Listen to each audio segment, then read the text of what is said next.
Halo teman-teman, Shalom, selamat datang di video kami. Kali ini kita akan membahas dua hal penting dalam ajaran Kristen, yaitu mandat ilahi pembaruan dan mandat ilahi pembangunan. Secara sederhana, mandat ilahi adalah tugas dari Allah kepada manusia agar hidup dan berkarya sesuai dengan kehendaknya. Mandat pembangunan menekankan perubahan hati dan hidup supaya mencerminkan kasih Allah serta kebenaran Allah.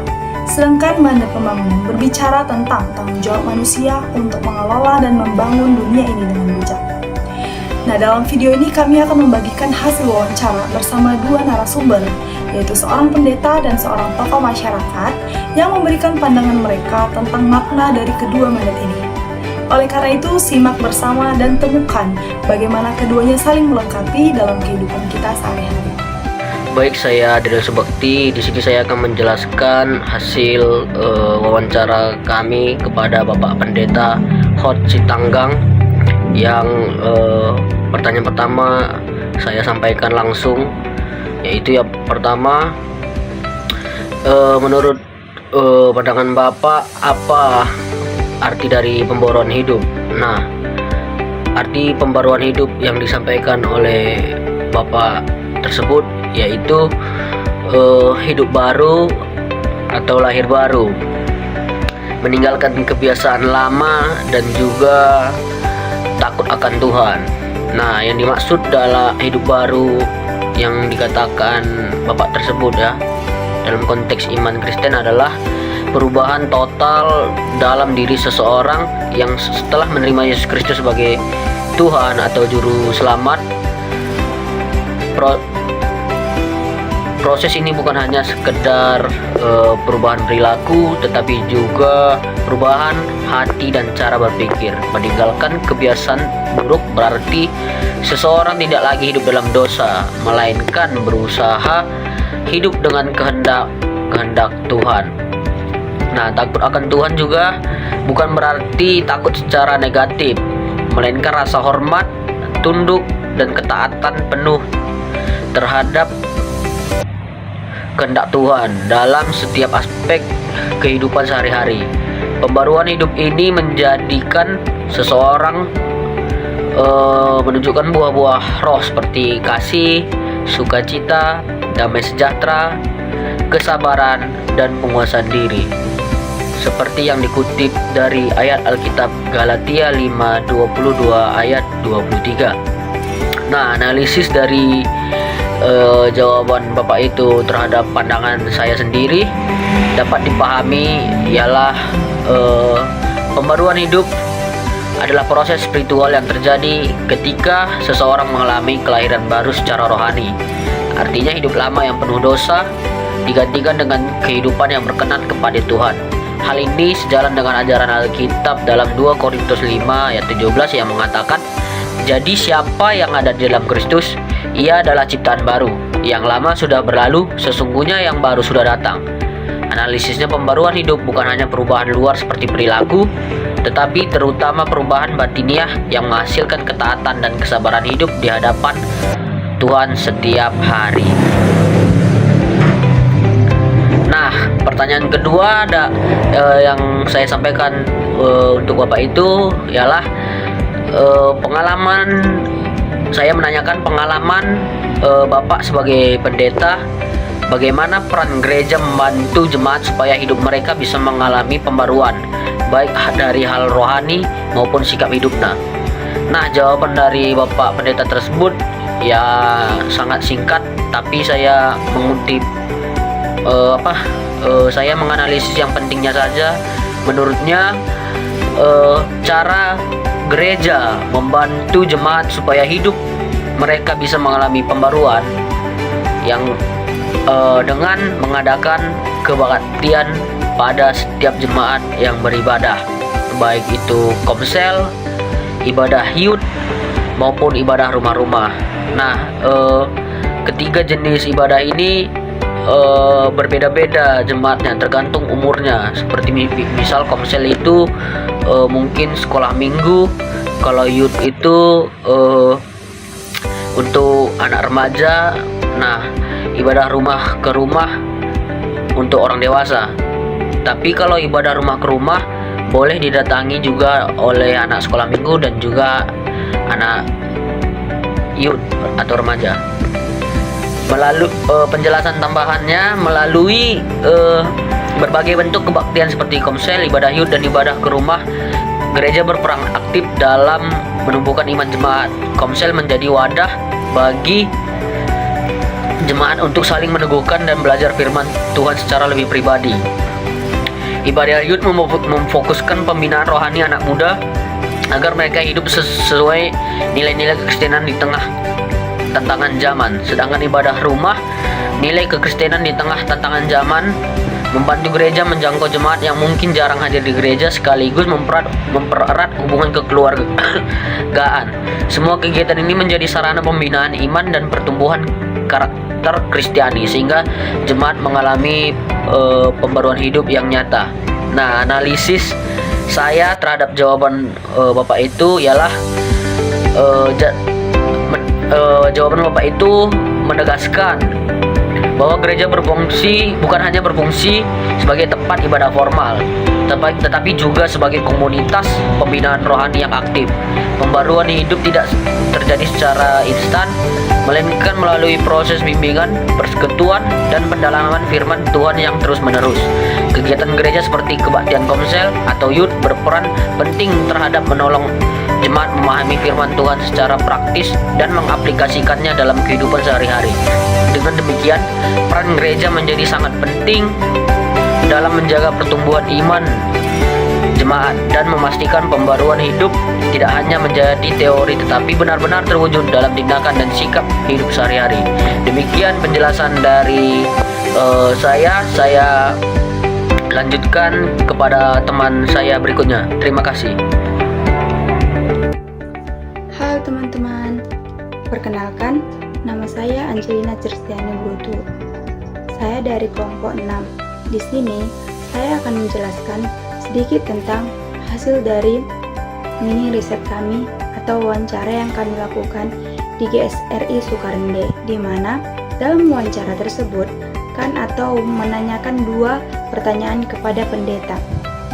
Di mana pertanyaan saya yang pertama itu, tantangan atau hambatan terbesar yang sering dihadapi jemaat sekarang untuk sungguh-sungguh hidup dalam pembaharuan sesuai dengan firman Tuhan. Pertanyaan yang kedua itu, apakah pembaharuan itu hanya berhubungan dengan kehidupan rohani seperti doa dan ibadah saja, atau juga harus tampak dalam kehidupan sehari-hari, contohnya dalam bekerja, dalam keluarga, atau hubungan dengan orang lain. Nah, dari hasil wawancara kami tersebut, saya mendapatkan jawaban dari pertanyaan saya, di mana tantangan terbesar yang dihadapi jemaat itu, yang pertama itu pengaruh lingkungan, di mana kita hidup di dunia yang seringkali tidak sejalan dengan ajaran Tuhan. Misalnya, banyak sekali media sosial yang bisa membuat kita lupa dengan nilai-nilai yang baik, di mana kita sering menggunakan media sosial tidak hal baik atau tidak untuk memuliakan Tuhan. Nah, hambatan yang kedua itu kesibukan. Banyak orang sibuk dengan pekerjaan atau aktivitasnya sehingga sulit untuk menemukan atau sulitnya menyisihkan waktunya untuk berdoa dan membaca Alkitab. Dan hambatan yang ketiga itu adalah pemahaman yang kurang. Beberapa orang mungkin mengerti apa itu isi Alkitab dengan baik sehingga bisa menerapkan di kehidupan sehari-hari, dan ada juga orang yang sulit mengerti apa itu isi dari Alkitab walaupun mereka membaca Alkitab tersebut, sehingga mereka susah untuk menerapkan di kehidupan mereka. Dan yang keempat itu tantangan perjuangan pribadi. Kadang-kadang kita sebagai jemaat terjebak dalam kebiasaan buruk atau dosa yang sulit untuk kita tinggalkan. Dan yang kelima itu hubungan dengan orang lain, di mana berinteraksi dengan orang lain yang tidak seiman atau yang berbeda pendapat atau berbeda pikiran dengan kita, membuat kita ragu dengan hidup yang kita jalani atau ajaran dengan Tuhan. Itulah jawaban yang saya dapatkan dari pendeta tersebut. Nah, hasil dari pertanyaan Bapak Pendeta tersebut bisa saya simpulkan bahwa hambatan-hambatan yang sering dihadapi jemaat itu memang sering berasal dari kehidupan kita sehari-hari, di mana kita sering terlena atau sering terhasut oleh lingkungan kita, di mana kita sering lupa untuk membaca Alkitab dan berdoa, dan kita memakai waktunya untuk melakukan hal-hal yang tidak memuliakan Tuhan, atau kita sering scroll sosial media sehingga kita lupa untuk berdoa dan memuliakan Tuhan. Nah, pertanyaan yang kedua itu pentingnya pembaharuan dalam kehidupan sehari-hari. Nah, pembaharuan hidup bukan hanya soal berdoa dan ibadah saja, tetapi harus terlihat dalam kehidupan kita sehari-hari, seperti dalam bekerja, di mana kita bekerja atau menjalankan tugas kita dengan baik, jujur, dan bertanggung jawab. Nah, itu adalah contoh dari pembaharuan hidup dari yang lama hingga sekarang. Dan pembaharuan bisa dilihat dari hubungan keluarga, di mana kita sebagai anggota keluarga atau di mana kita dalam keluarga harus saling mengasihi, saling menyayangi, dan hidup rukun, di mana hal tersebut menunjukkan bahwa pembaharuan di dalam hidup kita sudah ada. Dan selanjutnya itu tampak dengan hubungan dengan orang lain. Perlakuan orang lain atau kita memperlakukan orang lain dengan baik menunjukkan kasih sayang kita kepada orang lain dan hidup saling tolong-menolong. Dengan cara ini, pembaharuan hidup kita akan terlihat nyata dalam semua aspek, tidak hanya di gereja tetapi juga di dalam rumah, di dalam keluarga, dan di tempat kerja kita. Pembaharuan itu harus kita tunjukkan setiap hari, di mana kita harus lebih rajin berdoa, lebih rajin beribadah, lebih rajin menyembah, melakukan hal-hal yang baik, dan melakukan hal-hal yang positif untuk menunjang keberhasilan hidup kita. Hanya itulah yang dapat saya sampaikan dari hasil wawancara saya. Terima kasih. Baik, akan saya lanjutkan. Pertanyaan berikutnya adalah, bagaimana hubungan antara doa, membaca firman Tuhan, dan tindakan nyata dalam proses pembaruan hidup? Nah, pendeta tersebut menjelaskan bahwa ketiganya itu tidak bisa dipisahkan. Semuanya harus berjalan bersama-sama agar pembaruan hidup benar-benar terjadi. Doa menjadi cara kita berbicara atau berkomunikasi dengan Tuhan. Membaca firman Tuhan membantu kita mengenal kehendak-Nya, dan tindakan nyata menunjukkan ketaatan kita dalam kehidupan sehari-hari. Beliau juga menambahkan bahwa penyembahan adalah bagian penting dari proses ini. Jadi artinya pembaruan hidup itu bukan soal rutinitas rohani, tapi juga soal sikap hati yang tulus dan menyembah serta memuliakan Tuhan. Jadi kalau kita ingin mengalami perubahan sejati, semuanya harus seimbang antara doa, membaca firman, dan penyembahan serta perbuatan nyata dalam kehidupan. Kemudian pertanyaan selanjutnya adalah, apa dampaknya jika orang Kristen atau yang kita kenal sebagai orang percaya tidak mau mengalami pembaruan hidup? Nah, menurut beliau, seseorang yang menolak untuk mengalami pembaruan hidup akan tetap berada pada tahap iman yang tidak dewasa. Ia diibaratkan seperti anak kecil yang tidak mau bertumbuh karena tidak mau belajar dan tidak mau berubah. Iman dan kepercayaannya tidak akan berkembang bahkan bisa membuatnya goyah dalam menghadapi tantangan hidup. Selain itu, beliau juga menegaskan bahwa sikap seperti itu bisa berdampak buruk bagi lingkungan sekitarnya. Di tengah jemaat dan masyarakat, orang seperti ini, orang yang tidak mau diperbarui ini bisa menjadi batu sandungan, yang artinya orang seperti itu justru bisa menghalangi orang lain untuk melihat tauladan yang baik dari kehidupan orang percaya. Karena itu, pembaruan hidup bukan hanya penting untuk diri sendiri, tetapi juga agar kita membawa pengaruh positif bagi gereja dan bagi masyarakat.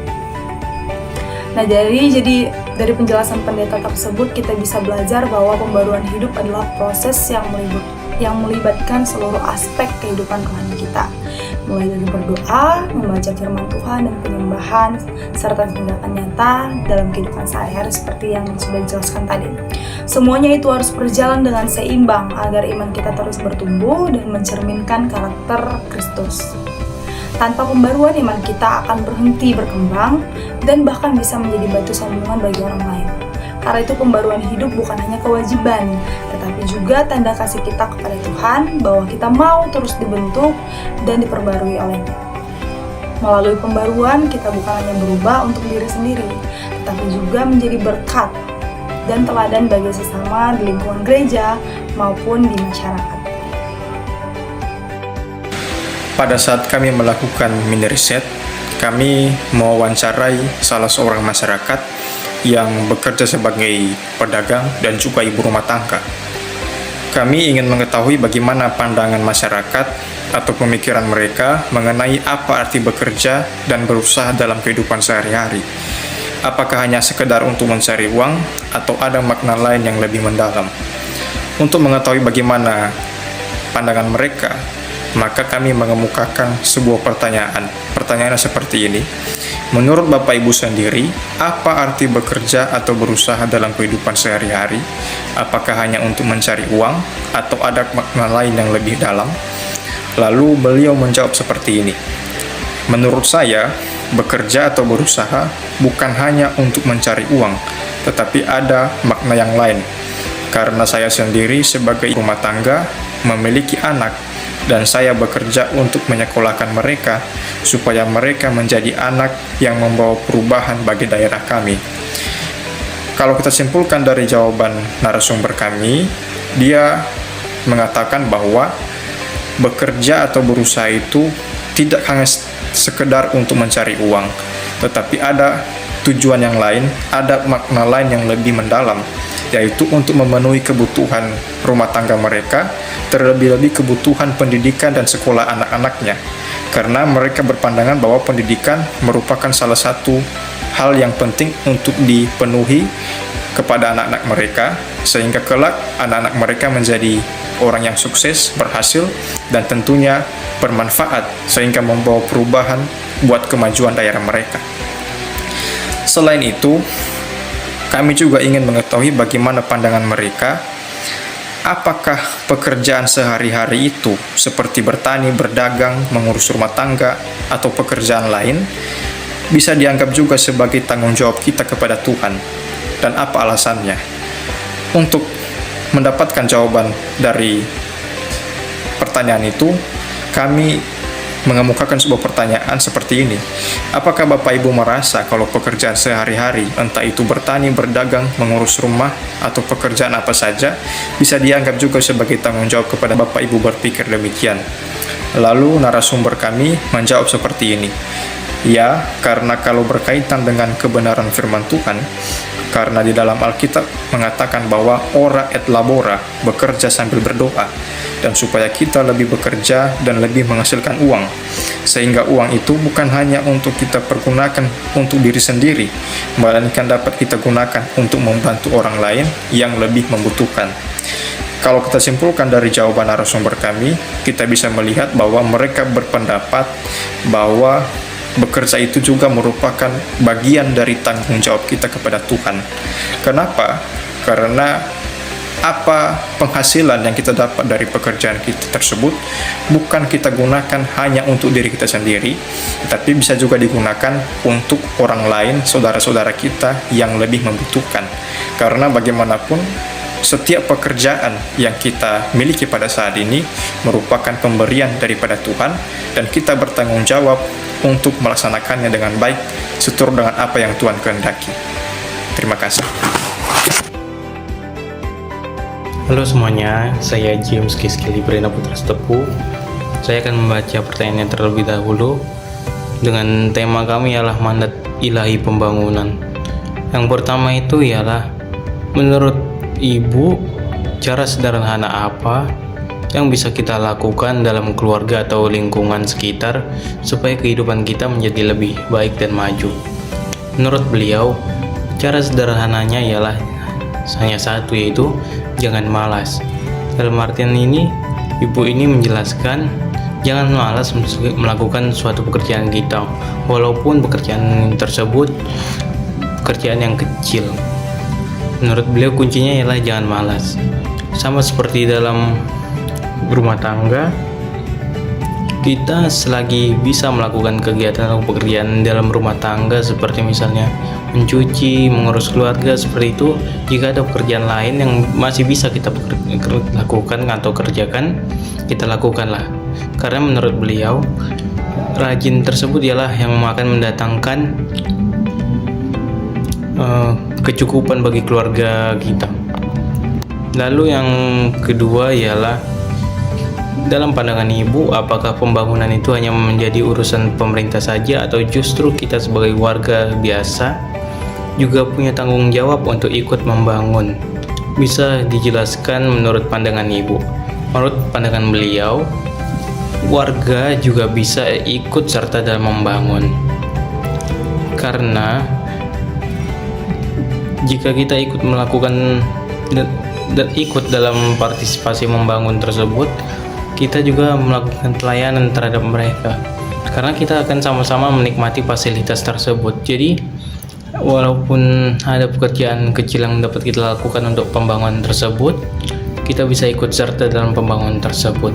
Jadi menurut beliau, bukan hanya pemerintah saja, tapi warga desa juga bisa ikut dalam melakukan pembangunan tersebut. Karena menurut beliau, kita semua yang akan menikmati fasilitas yang mereka bangun tersebut. Jadi bukan hanya pemerintah saja yang menikmati fasilitasnya, jadi warga biasa juga bisa ikut menikmati fasilitasnya, karena kita juga merasa ini dari bagian saya juga kok, saya juga ikut dalam membangun tersebut.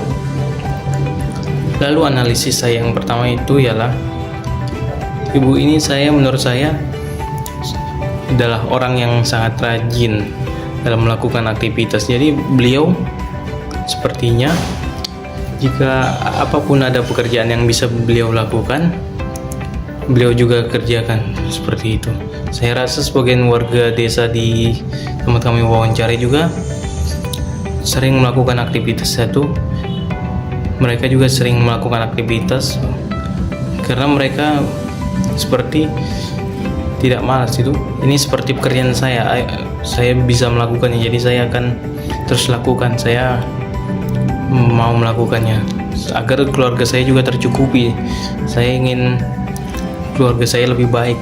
Saya ingin daerah ini menjadi lebih baik lagi, karena mereka, menurut saya pandangan pribadi, warga desa di sini mereka bersemangat melakukan segala sesuatu aktivitas mereka. Lalu pandangan saya untuk yang kedua ini adalah, saya setuju dengan menurut ibu ini, bukan hanya pemerintah saja yang memiliki tanggung jawab dalam pembangunan. Kita sebagai warga biasa juga bisa ikut dalam melakukan pembangunan, baik itu mau kita ikut secara langsung dalam pekerjaannya atau kita menjaga dalam fasilitas publiknya. Jadi bukan hanya menjadi tanggung jawab kita saja, kita tidak bisa lepas tangan tersebut. Kita jangan berdalih seperti, oh itu pekerjaan pemerintah, anggaran kita juga sudah di situ, uang pajak kita juga sudah di situ. Kita juga harus ikut dalam pembangunan tersebut, dalam fasilitas publik ini.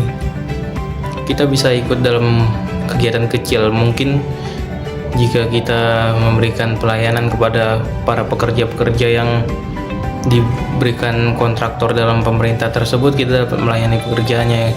Kita dapat memberikan mereka sambutan seperti memberikan minum atau memberikan sedikit cemilan kepada mereka supaya mereka juga merasa oh, warga di sini punya karakter yang baik, peduli. Juga kita juga seperti memelihara fasilitas tersebut, tidak melakukan vandalisme gitu, tidak mencoret-coret suatu tembok atau tempat stasiun atau terminal bus gitu. Jadi kita sama-sama menjaga dalam pembangunan tersebut, kita sama-sama melayani. Pemerintah melayani dalam dalam pembangunan, membangun fasilitas publik. Masyarakat juga dapat membangun menjadi pembangunan itu dengan melakukan menjaga fasilitas tersebut. Jadi menurut saya segitu pemaparan saya ucapkan terima kasih. Halo semua, di sini saya akan memaparkan pertanyaan nomor 5 dan 6 dan hasil jawaban dari wawancara kami. Pertanyaannya adalah, apa tantangan terbesar ibu tersebut dalam bekerja ataupun mengurus rumah tangga, dan bagaimana biasanya ibu ini menghadapinya? Jawaban ibu tersebut adalah tantangan terbesar ibu ini dalam mengurus keluarga, seperti mengurus suami, mengurus anak, mengurus pekerjaan rumah. Tetapi ibu ini memandang tantangan itu sebagai suatu hal yang lumrah ataupun hal yang biasa saja. Karena dia yakin tantangan itu merupakan rencana dari Tuhan yang telah Dia berikan kepada ibu tersebut. Dan dia yakin bahwa setiap kesulitan yang diizinkan merupakan jalan terbaik yang telah Tuhan tetapkan untuk ibu tersebut. Cara yang ibu ini lakukan adalah dia berusaha untuk tetap menjaga sikap dan tidak terlarut dalam kekhawatiran. Langkah yang pertama ia lakukan itu, dia berserah diri kepada Tuhan. Ia berdoa, ia meminta pertolongan kepada Tuhan untuk membukakan jalan bagaimana untuk memecahkan tantangan tersebut. Dan dia merasa bahwa tantangan ini merupakan fungsi sebagai petunjuk arah hal manakah yang harus diperbaiki dalam keluarga. Dan ibu ini juga menganggap tantangan itu sebagai sebuah anugerah yang telah Tuhan berikan kepada ibu ini. Karena dari tantangan tersebutlah ibu ini merasa ia menjadi bertambah dewasa, ataupun anugerah ini sebagai proses pendewasaan diri untuk ibu tersebut. Ini adalah jawaban menurut ibu itu, dan saya akan menjawab versi saya sendiri. Mungkin jawaban saya dan ibu tersebut akan hampir sama tentang tantangan dalam mengurus keluarga.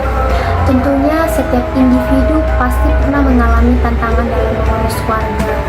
Tetapi bagi saya pribadi, saya belajar untuk tetap tidak melihat tantangan itu sebagai suatu masalah ataupun sebagai suatu musibah dalam kehidupan saya, melainkan sebagai sebuah kesempatan yang Tuhan izinkan terjadi untuk tujuan yang lebih besar dalam kehidupan saya. Saya mengambil pandangan ini dalam Alkitab, yaitu yang tertulis di Roma 8 ayat 28. Di sini saya akan membacakan. Kita tahu sekarang bahwa Allah turut bekerja dalam segala sesuatu untuk mendatangkan kebaikan bagi mereka yang mengasihi Dia, yaitu bagi mereka yang terpanggil sesuai dengan rencana Tuhan. Ayat ini mengubah cara pandang saya. Apapun kesulitan yang saya alami, baik kesulitan pendidikan, ekonomi, pertemanan, kesehatan, ataupun hubungan dalam keluarga, langkah pertama saya adalah percaya bahwa Tuhan sedang bekerja di tengah-tengah kehidupan saya untuk kebaikan saya. Dan saya juga mengambil nats dalam Alkitab, yaitu yang berisi, janganlah hendaknya kamu khawatir tentang apapun juga, tetapi nyatakanlah dalam segala hal keinginanmu kepada Allah dalam doa dan permohonan dengan ucap syukur. Damai sejahtera Allah melampaui segala akal akan memelihara hati dan pikiranmu dalam Yesus Kristus. Artinya di sini saya itu tidak boleh panik ataupun merasa cemas. Saya harus tetap tenang. Dan saya juga mengambil nats dalam Alkitab, yaitu Yakobus 1 ayat 2-4 yang isinya itu, saudara-saudaraku, Anggaplah sebagai suatu kebahagiaan apabila kamu jatuh ke dalam berbagai pencobaan. Sebab kamu tahu bahwa ujian terhadap imanmu itu menghasilkan ketekunan. Dan biarkanlah ketekunan itu memperoleh buah yang matang, supaya kamu menjadi sempurna dan utuh, dan tak kekurangan suatu apapun. Jadi, menurut saya tantangan adalah sebuah proses pembentukan. Tantangan itu bukan adalah sebuah tembok penghalang dalam kehidupan kita, melainkan sebuah tangga yang telah Tuhan sediakan agar iman kita itu tetap bertumbuh seiring berjalannya waktu. Mungkin ini saja jawaban saya tentang pertanyaan nomor 5. Sini saya akan melanjutkan pemaparan saya pada pertanyaan nomor 6. Pertanyaannya itu adalah, kalau menurut Ibu, apakah kerja keras kita sehari-hari itu dianggap sebagai bentuk ibadah kepada Tuhan? Bisa Ibu ceritakan pandangan Ibu tersebut tentang hal ini? Jawaban Ibu ini adalah, ia percaya bahwa pekerja keras adalah ibadah. Kuncinya itu tergantung kepada hati kita.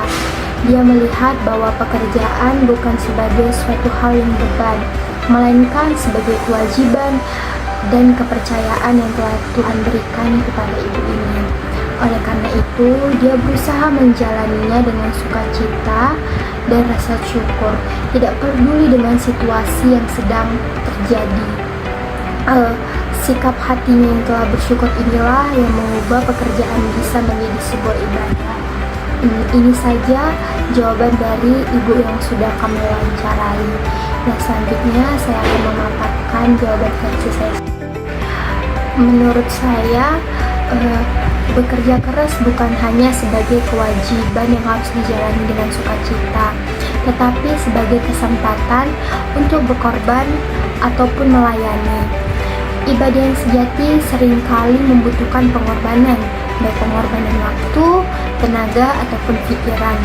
Ketika saya mencurahkan itu semua untuk pekerjaan saya ataupun mengurus keluarga saya, bahkan yang pada saat itu pun saya merasa lelah, saya percaya bahwa itu adalah persembahan murni. Dan bagaimana saya menjalaninya? Saya selalu berusaha bekerja dengan hati yang tulus, karena bagi saya, kualitas bekerja saya adalah kecerminan rasa hormat saya kepada Tuhan. Tantangan, kesulitan, ataupun lelah yang muncul dalam proses saya terima, karena itu adalah bagian dari ibadah itu sendiri. Hal tersebut itu didukung dalam Alkitab yang tertulis dalam Roma 12 ayat 1. Di sini saya akan membacakan. Karena itu, saudara-saudara, demikian kemurahan Allah, aku menasihati kamu supaya kamu mempersembahkan tubuhmu sebagai persembahan yang hidup, yang kudus, dan yang berkenan kepada Allah. Itu adalah ibadahmu yang sejati. Ayat ini mengingatkan kita bahwa seluruh hidup kita, termasuk tubuh, waktu, pekerjaan kita, harus dipersembahkan sebagai persembahan yang hidup dengan memberikan yang terbaik dalam pekerjaan sehari-hari. Saya sedang mewujudkan ibadah yang sejati melalui tindakan nyata. Ini saja jawaban dari pernyataan nomor 5 dan 6. Terima kasih.